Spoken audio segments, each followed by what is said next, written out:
Assalamu alaikum bandiraɓe hettiyankoɓe yeɓiyankoɓe ayaw Pindi TV bisimilla mon e roɓɓindu jaydeli moɗon weltare min dañi huccude moɗon oɗo o subaka alarba hande ko wiɗon tan yo Allah waɗanin jaam a goto e mon fo walla mbiyen goto fo salminama e inde ko noon manama e jettoɗe serenɓe men jejjita kay lawol gotol calminama juurama berta juuɗe ñaaga duwaw yuppo e Sénégal e aduna foof ha oɗo mbouro sawo hollude en caggal ɗum noon no subaka fo banimon debbo Aissata Ndiaye ne wonde bonum gorko Moussa Niang Moussa bisimilla ma ko noon tigi a waalejo Aissata Ndiaye ko noon tigi ɗon ndewten calminen bandiraɓe yeeɓiyankoɓe ayaw habrede Pindi TV kono kadi yiɗɓe Pindi TV taweteɓe ɗo e nder leydi ndi kono ha to e nder e bowo leydi walla mbiyen e nder diaspora to mbawɗon wonde to mbawɗon wonirde onon ɓe ganduɗa ko cuɓiɗon ko Pindi TV gam humpitade on calminama gote moon to wawi wonde kala noon tigi wadde mbiyen hande ko ɓuuri tengtude ha joni Aissata Ndiaye leydi Sénégal en yarda atay walla mbiyen haaɓe coccoro ko ganduɗa ɗum noon wiyete on remaniement ministériel ko ganduɗa kay ko ɓeɗon tigi ganduɗa woni hesɓe on gouvernement kesso ko nder jayde jante ɗum kono leydi Sénégal tigi ha joni worake ko ganduɗa ɗum noon wiyete ɗannere ndewan lawol walla mbiyen ɗum immigration clandestin Barça walla Barsak ɓen yaltunoɓe île de Canaries Pitali Bassadi hen ɗum ne tawi nder jaydeje kono jaydiyankoɓe leydi Sénégal garti e kongi oɗon debbo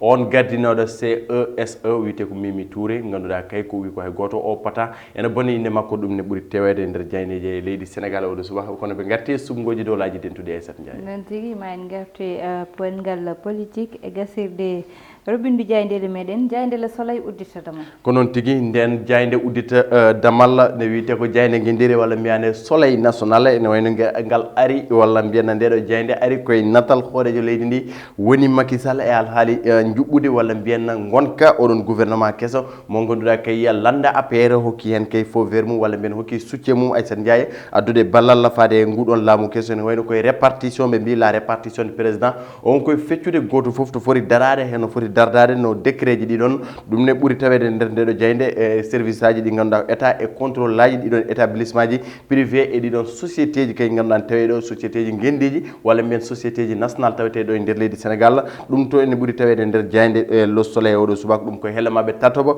neeɓo joeɓo ha helle mabɓe jeenaɓijo ɗum noon woni ko taweten Aissata Ndiaye yaddude natal hoorejo leydi ndi Macky Sall Vox Populi ko addi Vox Populi ari koye natal oɗon debbo wiyete ko Mimi Touré on gonnoɗo to on ɗo ganduɗa ko conseiller économique social et environnemental mo ganduɗa kay ko hoore leydi ittimo gam wattude ɗon kay on biteɗo Idrissa Seck ene wayno Mimi Touré ko ñañere tigui wondi walla mettere tigui wondi woni sababu jeynankoɓe Vox Populi mbaɗi e gardidi bindol Mimi sort de son silence nul ne serait à cette étape de ma vie ternir ma réputation o wi ko Aissata Ndiaye o wawata jabde hay goto ene bonna ganduɗa kay ko yeeso makko walla mbiyen hay goto ene bonna inde makko kala saabu kay wiyede hol koppereje tigui on nawori walla wiyede holko oppito to wonno walla toto hoorejo leydi ittimo ganduɗa kay ndeɗon hoolare nde ganduɗa iwani walla mbiyen iwi hakkude makko e hoorejo leydi ɗum ne ɓuuri tawede nder ndeɗo jayde Vox Populi ko amma ɗum ko ɓe gaddi kongi on gonnoɗo premier ministre mo leydi Sénégal mo ganduɗa ene yetno kalto dari tigui ene taki hoorejo leydi Macky Sall woni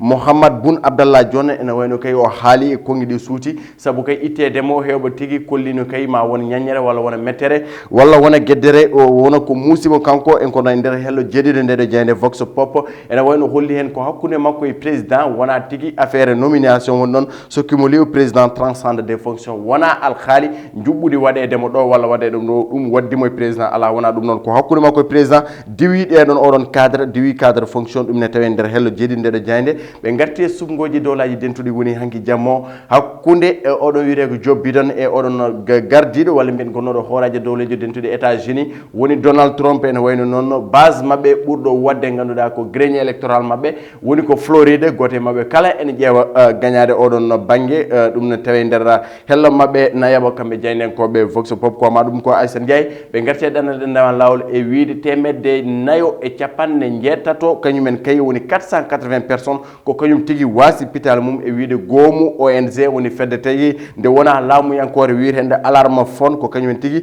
hokki oɗon résultat woni mayɓe e oɗo coronavirus ɓe gatti alhaali juɓɓuri ko wiyete ganduɗa les nouveaux bacheliers ene wayno kay ko fuɗɗi wadde finalisé walla wadde validé inscription mum ene ƴiime e 49 ujunere pawɗi temedde ɗiɗi e 56 ko ɗum noon tigui jeynenkoɓe vox populi kaali e hella mabɓe tatabo e oɗo subaka Aissata Ndiaye jeyde las ko wi las ari koye natal oɗon hoorejo Pastef o wiyete ko Ousmane Sonko kono kadi e Halifa Ababacar Sall ɓeɗon tigui fuɗɗi ɓe campagne mumen e wayno kay ko junggo e fandu tigui mbaddi gam kay wadde oɗon campagne fade e ko wiyete ɗum no élection locale walla men subgoji local ralliement tout azimut meeting à Guédiawaye e à Grand Yoff ko kamɓe tigui juɓɓinte gam kay fandurade e oɗo ase tigui yaade to Guédiawaye gam wadde meeting kono kadi yaade to Grand Yoff hakkude Ousmane Sonko e Halifa Ababacar Sall ko occupe déjà l'espace kañumen tigui tellima jeppimitere ko heewi wedni ouverture et nouveau gouvernement Mamadou Ndione émissaire du consensus ganda kay ko kongi oɗo gorko ne tawe nder ndeɗo jayde las e oɗo subaka ko amma ɗum ko ɓe garti e oɗon keblo baroje leydi Sénégal wiyete ko Aliou Cissé ganduɗa kay noddi ɗiɗo hesɓe alhaali qualification CAN 2022 woni coupe d'Afrique des nations hakkude Guinée Bissau e leydi Sénégal wonata ko double confrontation ɗum ne tawi hen ko amma ɗum ko jaydenkoɓe las kadi Aissata Ndiaye goraki kongi oɗon debbo woni Mimi Touré e limogeage mum jayde quotidien le quotidien arti koye ganduɗa ko ɗeɗon ɗanle ɗe ndewani lawol yaltunoɓe île de Canaries wasɓe pitali moon kono ɓe tigui waɗaɓe sauvé 228 arrivé en 2 jours ganduɗa kay ko temedde ɗiɗo e nogas e jeetato kañumen tigui keeɓi yettade île de Canaries vague déferlante ganduɗa kay hol wasɓe pitali mum ɗeɗo ɗanle ɗe ndewani lawol ɗum ne tawi nder hello mabɓe tatabo haaɓe ɓeydi tigui yaccinade hen kamɓe jaydiyankoɓe quotidien le quotidien ne wayno kadi ɓe garti e oɗon Mimi Touré kolliɗo tigui e hello mum Facebook wonde kay hay goto oppata ene bonna kay ganduɗa ko inde makko e réseaux sociaux walla kay ne bonna inde makko ala haali no ardeur no oɗon no ganduɗa galle biteɗo conseil économique social environnemental mo ganduɗen ko Idrissa Seck tigui tawete oɗon galle oɗo saaha ganduɗa helle mabɓe nayibo kamɓe jaydenkoɓe le quotidien ɓe garti al haali poɗɗe ɗe ganduɗa kay wona pharmacie kay ndewnete les pharmaciens veulent la criminalisation ɓe jiiɗi kay kala mo ganduɗa ene yeeye poɗɗe ko ganduɗa wona e nder pharmacie ko ñawore walla mbiyen kuugal tigui fawe dow hoore mum ɓe garti kadi ha joni e alhaali Aliou Cissé gagné les démarches et finir premier o wi ko yiɗi tigui ko gagnade ɗeɗon peut-être ɗiɗi ganduɗa ko hakkude leydi Guinée Bissau waddata ɗum ko e nde hello sappo e ɗiɗo ndeɗo jayde le quotidien jayde l'observateur ko dawri l'observateur arti ko ganduɗa ko wiyete gudditgol école aji ganduɗa kay ko tombi walla mbiyenna yani kay koye ganduɗa koye gasirɗe walla mbiyenna maale gasirɗe coronavirus ɗo e nder leydi Sénégal ene wayno laamu ngu noon ma ƴettu peeje peccorɗe gam kayya oɗo ngelɗo guddilguel école wasa tigui waylude walla mbiyen wasa bonnude hay hunde e ko ganduɗa ko jangde ɓeɗo sukaɓe ene wayno tigui ganduɗa ko protocole kesso mo ganduɗa sanitaire ma tawi hen saabu ɓe koliti ko distanciation sociale wawa tigui wattinade e nder école aji poɗɗi uddude ko ɓoyta gam kay ɓeɗon jangguinoɓe wonata ko joyi nduɗo lewru gam kay ɓeɗon élevage wonata ko sappo e ɗiɗi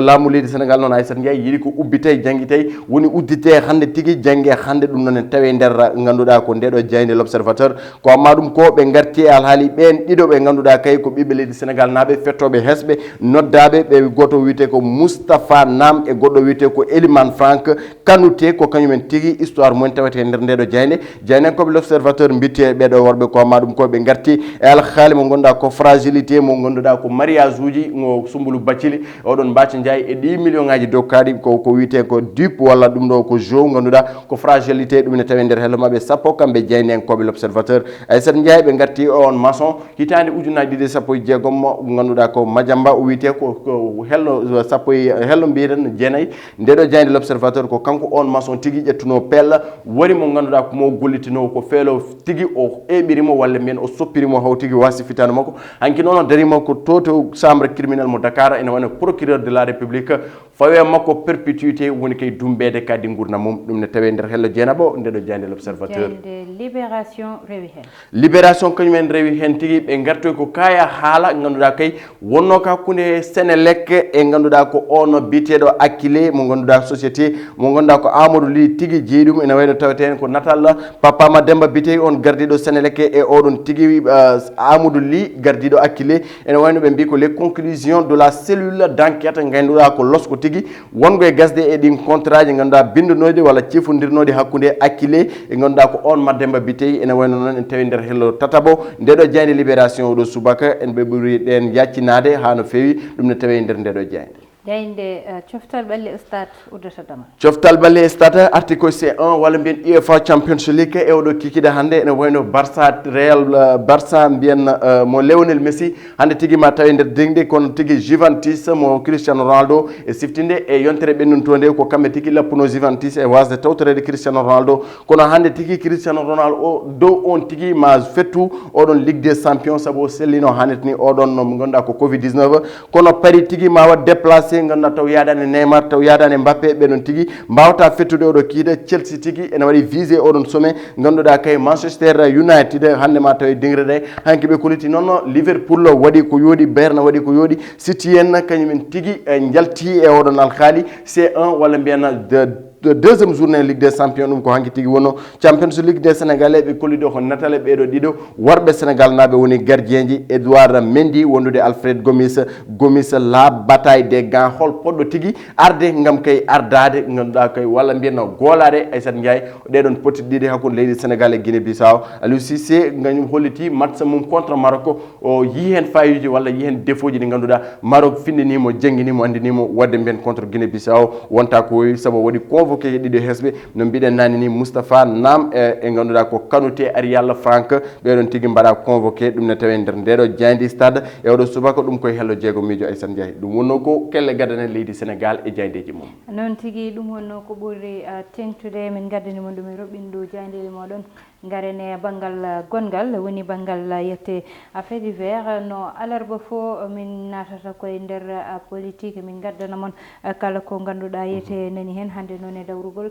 addi ko walla mbiyen so ƴewama jayndeli ɗi konnguɗi ɗi Mimi Touré suuti nani hen hollidde tan yete o ummima conseil économique et social kono noon kala ko ganduɗa yete ene woni kayitaji e ko way noon e banggal kopareje hoto hay goto innu hen inde makko e banggal ngal ganduɗa ko banggal ngal fewani mana liggey makko fo o rewni ɗum lawol ha rewi lawol o woppi toon fo te fo noon koko leeri ala ko niɓɓiɗi hen ɗum ɗon noon o windi ɗum koye page makko Facebook ko hen hollitu ɗum hollidde tan o waɗi hen lebbi 16 kono noon kala ko ganduɗa tan o foti ɗum wadde hen o waɗi hen joni noon hedditi ko ɓe tottodira lengueji e kanko e mo ganduɗa woni Idrissa Seck kono haade ɗum Moussa Nia ko hawni hen seeɗa woni Mimi Touré holko saabi o dañi ngoɗo miijo beele hande wonko nanine haale e wiyede wonko yarani hen lawol ha tagui omo haala walla ko yidde lernude tan saabi o addi ɗiɗo konnguɗi kono wasta mataw wonko nani e ho way noon Moussa Nia ko noon tigui Aissata Ndiaye ene wayno hanki en jii nder jayndeje oɗon agent comptable makko walla gonnoɗo to comptable gonda ko conseil économique social et environnemental o yiyaka ɗum ma addu fayre saabu joguiɗo koppereje walla mbiyeɗa joguiɗo gonka koppereje on so yiyaka ma addu fayre saabi noon jaydenkoɓe bindinen hanki ene wawi noon ko ummini fitine walla holko miminani goɗɗi ko gonda arani nder jayndeji gonda kay laawimo walla mbiyen saabi windudemo hela makko Facebook kono tigui so tawi tigui no wirini ko noon donc ala kulol to wonata hen walla mbiyen fayre to wonata hen saabu lebbi 16 hitande e lebbi 4 ɗum tigui woni ko darino e hoore ndeɗon nguɗon gollordu quoi mbiren conseil économique et social environnemental wadde no wawi siforade foof kulol fotani wonde hen kono bonnude inde jomum so tawi tan yaltinama ɗum ko ɓeydude fitina e nder leydi he wasa wade noon wasa tigui gollire noon kadi bon voilà fitina wasa wadde jaam kadi ruteron ɗum Aissata Ndiaye ko ni min cikkirimi hunde noon tigui yiyete koko ganduɗa yiyete saaha fo ina ƴewtide so neɗɗo jippinama e place muɗum ine heewi dañde haalluji ganduɗa ine daña hen e tikke e ko way noon ɗum noon ko politique Sénégal yaari noon walla mbiyen politique Afrique hoore muɗum yaari noon ɗum wonno komin gaddanomone roɓɓindu jayndeli moɗon ko tottude won aadi janggo so Allahu lamɗo jaaɓi bani moon debbo Aissata Ndiaye wonnoni wonde bani gorko Moussa Nia heɗenno ene banggal caméra o ko Mansour Sow alias Thiat e banggal maquillage o amin jarna hen no feewi miñama ko bisbabou